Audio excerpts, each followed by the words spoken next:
I had always liked driving alone at night. It gave me time to think, or to not think if I so chose. Because of my love for driving, the midnight trip home was one of my favorite parts about going to see my family. The drive was about an hour long, which was long enough for me to unwind, but short enough to not feel exhausting. Call me old-fashioned, but I really enjoyed listening to the radio while I drove as well. I'd tune into whatever the local station happened to be playing.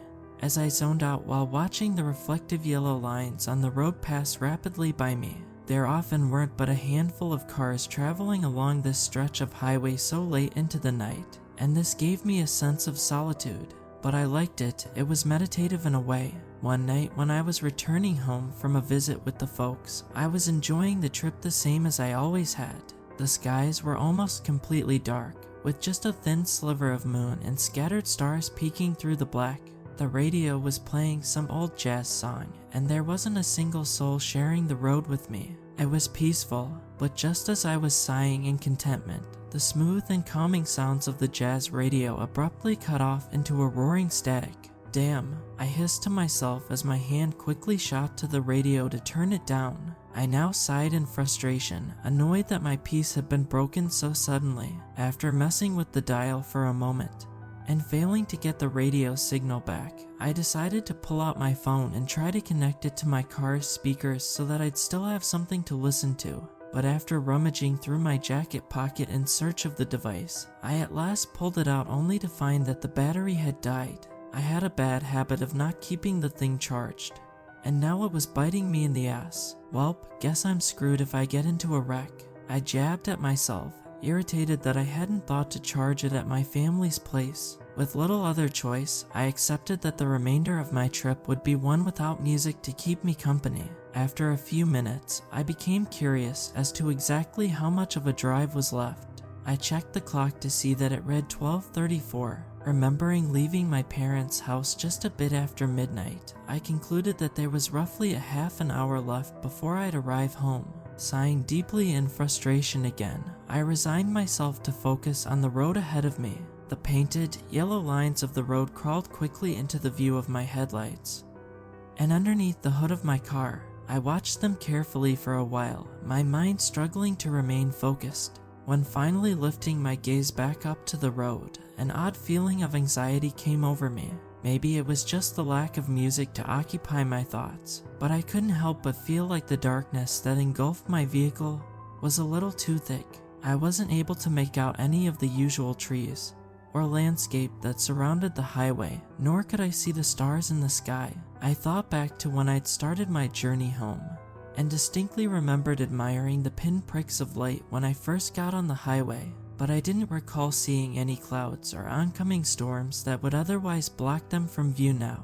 The feeling gnawed at my psyche for a bit, but I shook it off as best as possible. I told myself there was nothing to worry about. Soon I'd arrive at my exit, and not long after that I'd be home. Checking the time again, I furrowed my brow in confusion. The clock still read 12:34. That was strange. I knew it had been at least a few minutes since I'd last checked. Oh great, I said to myself. I guess the clock is broken. Still, I didn't think much of this at the time, knowing I probably only had about 10 minutes or so left on the highway before my exit. I decided I would worry about recalibrating the clock when I got home. With no other choice, I continued driving like nothing was wrong, ignoring the creeping feeling that was slowly working its way up my spine. More time passed, and I found myself glancing toward the edge of the road for a sign. I didn't normally pay much attention to the exits prior to my own, but I couldn't remember seeing even a single exit sign for quite a while.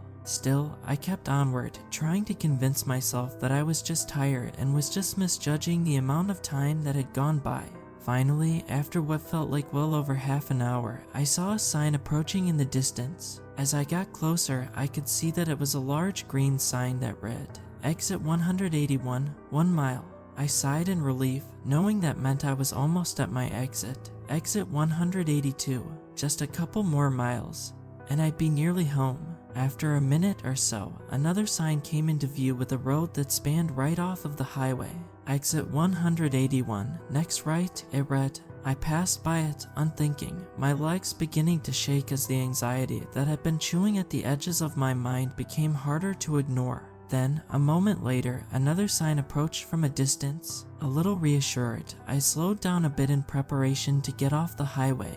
But as I got close enough to read the sign, I found myself feeling confused rather than relieved. The sign read, Exit 181, 1 mile. Speeding past the sign, my sense of anxiety began morphing into one of dread. I could have sworn I'd already passed exit 181, so how was it possible that I'd passed it again? Before my panic could rise to a peak, I steeled myself and decided I must have just misread the previous sign. So this time when I passed the sign reading, exit 181, next right, I made sure to read the number carefully so that I was certain it was 181. It was indeed, I was sure of it. So as the next, identical, green sign came into view only a moment later, the words, "What the hell?" escaped my lips in the form of a scared whimper. I slammed on my brakes, my tires making an obnoxious screech against the road as they burned rubber. Sitting there on the middle of the highway, I stared up at the sign for what I was certain by now was the third time. The metal shook slightly from the wind as it towered over me, returning my confused phrase with words of its own. Exit 181, 1 mile. I did nothing for a moment but sit and read those words over and over and over in a pale attempt to register them. But with nothing else to do, I slowly pressed on the gas and continued driving forward. My leg now shook rapidly with anxiety. As I tried to steady my breathing, the words, Exit 181, echoed through my mind as I approached the exit yet again. And as the road that broke from the highway passed me by once more, I found myself on the verge of a panic attack. By now, I knew for a fact that I'd passed this exit more than once. Surely I wasn't losing my mind, was I? In the end, it didn't make much of a difference. I was on the middle of the highway at night with a dead cell phone. What else could I do but keep driving? So that's what I did, and all the while fear pressed on my chest like an increasing collection of stones. Just as the anxiety was beginning to suffocate me, static suddenly erupted from the radio, filling the inside of my car with a loud squeal. What the hell? I yelled as my hand instinctively reached for the volume dial again. But just as I touched it, the static of the radio was replaced with a voice. I listened for a few seconds as the gargled speech became more clear. Thank you, listener, for joining us on this beautiful evening, were the first words I could make out. I listened on. If you're just joining us, we've got a great collection of classics coming up. But first, a word from our sponsors. Redacted is a beautiful place filled with beautiful people. I don't think there's a place on earth more lovely. If you're looking for a great, old-fashioned community with like-minded folks, come on down and visit us sometime here in Redacted. It sounded like the radio was trying to sell some kind of tourist attraction or town, but each time the name was said, static burst through the speakers. The radio DJ continued, just take exit 181 and join our community. Now back to the music. As if on cue, a familiar sign came into view. No, I yelled in frustration as the words etched upon it were the same ones echoed on the radio. Exit 181, 1 mile. What the hell is going on? I yelled, slamming my hands into the steering wheel in anger and panic. Now the damn radio wants me to take this exit? Well, hell no. Where's my exit? Where's exit 182? I screamed at the radio, half expecting a response, but only static buzzed in response to my angry questioning. Becoming frantic, I pressed down on the gas pedal, accelerating well beyond the speed limit as I stared daggers at exit 181 when passing by it again. I looked out at the endless stretch of blackness that lay beyond my headlights, grinding my teeth as I did so. No matter how I tried to rationalize the situation, it seemed impossible. I'd never experienced any sort of psychotic break before, but it was the only reasonable explanation. As I tried to keep my heart rate under control, a loud buzzing screamed through the speakers in my car, and I once more heard the radio DJ's voice blare throughout my four-wheeled prison. Unlike the cheery persona from before, however, the tone of his voice had a darkness to it. Don was the cheerful, an inviting persona that had invited me to his home, and in its place was something I could only describe as malevolent. He didn't say anything directly violent, but I could feel the threat at the end of each word as it hissed through the speakers. You want to come to Redacted? It's the happiest place in the world. The sun is always shining, and the people are always smiling, so make the right choice. Take exit 181. His last words were slow and deliberate, resembling more of a demand than a request, and I couldn't shake the feeling that he was talking to me directly. A chill ran up my spine at the thought, but that couldn't be possible, could it? Then again, how was any of this possible? I had been driving on the same span of highway for hours by now and passed the same exit multiple times. And now the damn radio was talking to me, telling me to make the only choice I seemed to have. But I got the feeling that this town I was being coerced to visit wasn't as friendly as the DJ made it sound. I wasn't sure if it was a mental break or not, but whatever was going on, I knew that I wasn't going to take exit 181. When I went by the sign signifying that it was 1 mile away again, I didn't bother looking at it. Instead, I just pushed on the gas more. As the exit itself grew nearer once again, the radio crackled to life once more. But before it had the chance to say anything, I muted it, speeding past 181 like a bat out of hell. A mix of defiance and bravery came over me, but that courage was deflated as soon as the radio somehow cranked itself back up, and a familiar voice broke through again. You think you can just ignore me? The radio DJ spat angrily with a startling intensity. You can't keep driving forever, so just take the exit. It's your only way out. And you know it, so do it. Turn right at exit 181. Take the exit. Do it. Take it. Take exit 181. Take the X. I cut off the screaming voice of the DJ as I tore the radio from its console, throwing it on the floor of the passenger's side, all while returning the screaming with some of my own.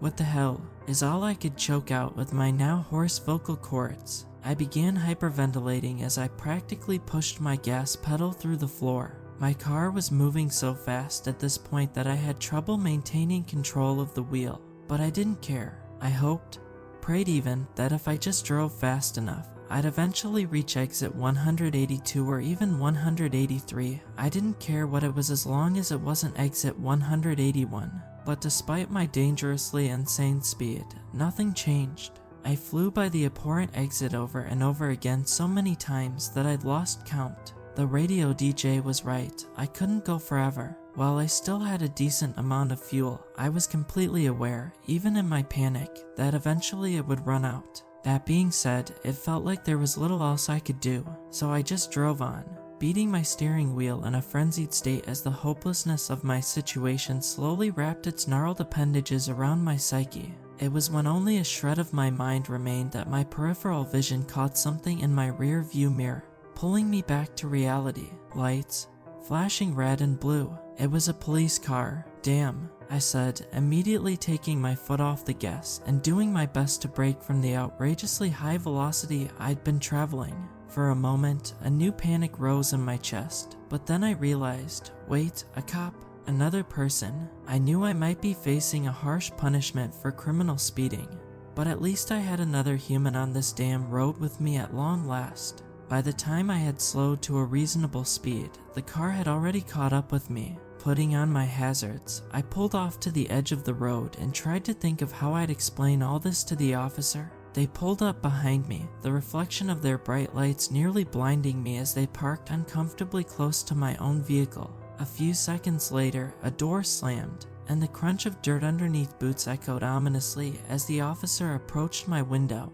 The form outside my car was tall, so much so that I couldn't see its head while it was standing so close to my vehicle. I sat staring vacantly for a moment, wondering if it was safe before they began tapping on my window to get my attention. Quickly snapping back to reality, I rolled it down so that I could speak to them, and the deep voice of a man broke through the chilly night air. "Ma'am, do you have any idea how fast you were going?" the officer asked. In an intimidating tone, I swallowed tears and did my best to respond. "Officer, I'm sorry, but something really weird is happening," I began, but was cut off. "License and registration, please," he said sternly. I began going through my glove compartment in search of the requested documents, but continued trying to explain myself. As I did, Yes, sir, but please, you have to listen to me. I've been stuck on this stretch of highway for hours, I said, trying not to sound too exasperated. Going that speed. Lady, you'd better explain yourself. He responded incredulously. No, you don't understand. I tried to reason. I keep passing the same exit over and over and over again. Ma'am, what in the hell are you talking about? Have you been drinking tonight? He asked accusingly. No, I've been stuck in some sort of loop. Driving by the same exit repeatedly. I can't get to my exit. It's like something is trying to keep me from my exit. Sure, what exit did you say you've been trying to get to? He asked in an almost mocking tone. Exit 182. I replied. Exit 182. He asked. Well, that's your problem, ma'am. You're going to the wrong place. I stopped, looking back at his gaunt, towering form in confusion. What do you mean? I asked, paranoia beginning to choke me once more. He slowly bent down, his impossibly tall form collapsing like a skyscraper as he brought his face level to the window to meet my petrified gaze. I let out an involuntary gasp, as what I previously thought to be a man stared into me with a crazy expression. The thing's features were awful. It was like some animal had ripped the flesh from a human male and adorned their face like a cheap Halloween costume. The skin stretched and warped in horrible ways around the bony, bulbous structure beneath it. Its eyes were too big for the holes of the mask, and the sockets tore and contorted around the bulging, sickly yellow sclere. But worst of all were its teeth, large and jagged like that of an angler fish. They shredded through the meat that surrounded the false lips of the thing, causing the pink flesh to smack together grotesquely as the twisted, mangled thing pretending to be human spoke once more. There's only one place for you to go, ma'am. Exit 181. A scream of abject terror escaped my lips as the engine of my car simultaneously screeched to life. I pulled away from the monstrosity as fast as I could, my foot putting the pedal to the metal and leaving a cloud of dust in my wake. Oh damn, holy hell, I yelled in a panic, pounding the steering wheel hard with my fist as each word scratched its way painfully out of my throat. My vehicle roared down the black stretch of highway at over 100 miles per hour. Its dated engine sputtered and shook, rattling the frame of the car violently. I had just started to let up on the gas when something caught my eye in the rear view mirror again. The red and blue lights were back and quickly catching up to me. I began hyperventilating as the realization hit me. That imposter was chasing me, and it wouldn't be long before it caught up with my old junker of a vehicle. Immediately, I pressed my foot hard against the gas pedal again, like I was trying to push it through the floor. I watched as the speedometer crept back to over 100 at a torturously slow rate. My heart pounded in my chest as I looked back in the mirror to see the lights getting closer. Damn it, go faster, you piece of trash. I screamed at my car. The engine began to rattle again, but I didn't care. My foot remained planted on the gas even as the steering wheel became difficult to control. As I desperately tried to increase the distance between myself and the false police officer, I glanced frantically at each road sign as I accelerated past them. Exit 181, 1 mile. Exit 181, next right. Exit 181, 1 mile. Exit 181, next right. Exit 181, 1 mile. Exit 181, next right. Each time I read the words, my anxiety rose higher and higher until I wanted to scream. But no matter how many times I passed the signs, the words upon them remained the same. Exit 181, 1 mile. Exit 181, next right. The red and blue lights were so close now that they began to illuminate the inside of my car, and I could hear the sirens wailing at near deafening levels just behind me. No sooner than I realized this, the radio erupted in harsh static which nearly made me lose my grip on the wheel. The damn thing wasn't even hooked in anymore, yet somehow the furious voice of the DJ crackled through my car at a volume that threatened to blow my speakers, and began screaming expletives at me. Take the exit now. You're nothing but a disgusting shell. You'll never be anything, so take the exit. Take exit 181.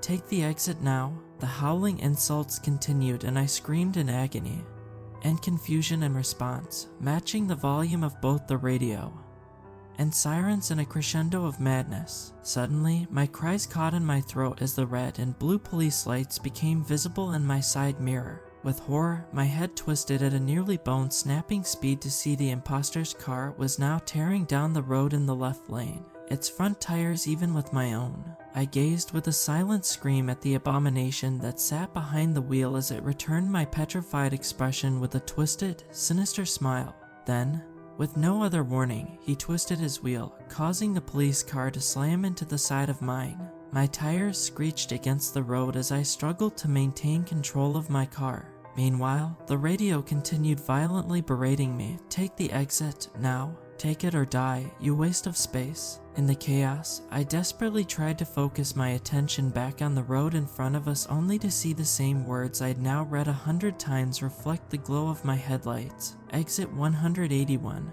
1 mile. I took in a long, deep breath and turned to face the skin-wearing monster in the neighboring lane again. Tears fell hotly down my cheeks as my gaze pleaded with it. The creature, still smiling through the torn flesh of its human mask, nodded slowly and expectantly at me. It knew as well as I did that there was only one way for this to go. Removing my foot from the gas, I began to slow down, and so too did the imposter officer. I returned my attention back to the endless road that stretched in front of me.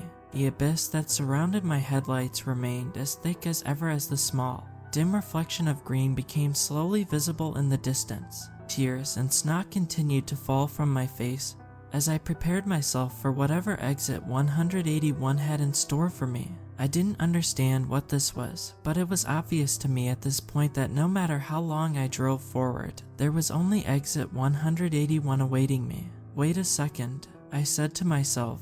As a thought occurred to me, I looked around my vehicle to observe my surroundings more deeply. All that lay in front of me was the same stretch of road, but I couldn't actually see anything but the same black fog that sat at the sides of the highway until my headlights illuminated the space. Was it possible that I wasn't just driving through some abyss? Maybe this was still like any other highway, and if it was, that meant there were two directions that could be taken. As soon as the idea came to me, I kicked myself for the stupidity of it. Nothing about this situation made any sense, so there was a much better chance that I was wrong, and that if my tires left the road, I'd simply fall into the void that lay beyond them. Still, the more I considered my options, the less the alternative sounded preferable. If it was between spending my life with abominations like the one in the police car and simply floating in the void until starvation took me, it wasn't a difficult choice. I wasn't going to do what these monsters wanted. I wasn't going to do what the signs wanted. If I was going out, I decided it would be on my terms. Looking at the sign as it grew nearer, I furrowed my brow in resolve. Exit 181 was approaching me again, but this would be the last time I would read those damn words. I made sure to keep up the act and began slowing my vehicle more, even throwing my turn signal on as the abhorrent exit grew closer. Taking in a deep breath once more to steady myself, I glared back at the imposter, its vehicle still keeping pace with my own. Its expression now less menacing, but still horrifying, nodded at me once more. Then, as the exit approached for the final time, I slammed on my brakes without warning. The smell of burning rubber filled my nostrils as the seatbelt dug sharply into my collarbone. The police car tried to react to my drastic shift in speed, but it was obvious that the creature driving it was caught off guard. As a result, its vehicle sputtered and twisted its front end to the right toward exit 181 as it too came to a screeching halt. My car, however, twisted in the opposite direction as I poured every ounce of my strength into jerking the wheel to the left. The imposter attempted to maneuver its fake police car to compensate for my abrupt change in direction, but it was too late. As soon as my steering wheel stopped turning, I floored the gas pedal. The engine of my old car roared, and its tires once again cried against the asphalt beneath me. I took one last look at the sign poking through the abyss in my rearview mirror. Then, my car tore me away from it, and toward the empty blackness on the other side of the road. I closed my eyes and prepared myself for the feeling of falling off the sheer cliff that I'd expected, but instead, my car began rattling as it took on rough terrain. My eyes shot open in surprise as I realized I was now driving on the rocky, gravel median that sat between the two opposing directions of highway.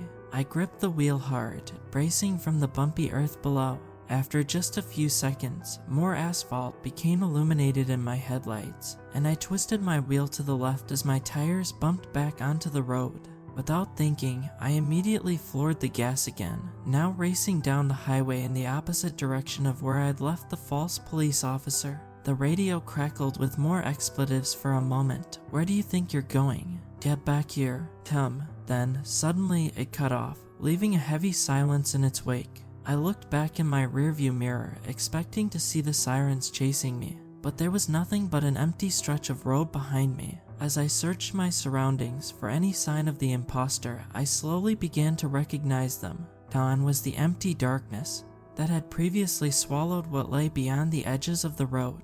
In its wake were trees, grass, and distant mountains. Turning my gaze to the sky, I saw the sliver of moon hanging in its center, surrounded by stars which dimly illuminated the landscape around me. Confused and still on edge, I let out a shaky breath, but only a moment later, a familiar sign could be seen coming up in the distance. My heart rate immediately shot into my throat as I approached it, feeling on the verge of another panic attack. Despite my returning fear, I dared to read the words painted upon the metallic green plate. Exit 182, 1 mile. My eyes welled up with relief. Somehow, someway, I was free. I had escaped whatever nightmare loop I'd been stuck in for hours. When the exit approached, exit 182 I hesitated for just a second. Being out of energy, and nearly out of gas, however, I made the decision to take the exit. To my great relief, every road from then on out was completely normal, and only a few minutes after exiting the highway I found myself sitting in front of my home. It was weeks before I got behind the wheel after that. I even made some excuse with my job so they would let me telework for a while. It wasn't until a few months later that I finally struck up the courage to go and visit my family again. When I did, I took the long way to get there in order to avoid the highway. And now I make sure to always drive back home before dark. In fact, I never drive on that stretch of highway anymore or at night when I can help it. I've since developed an anxiety disorder related to driving. My therapist and medication help me to cope, but I still hate driving with every ounce of my being. I don't think I'll ever truly understand what happened to me, and I don't think I want to. All I know is that I'll never take that stretch of highway again, and no matter where I go, I'll never take exit 181.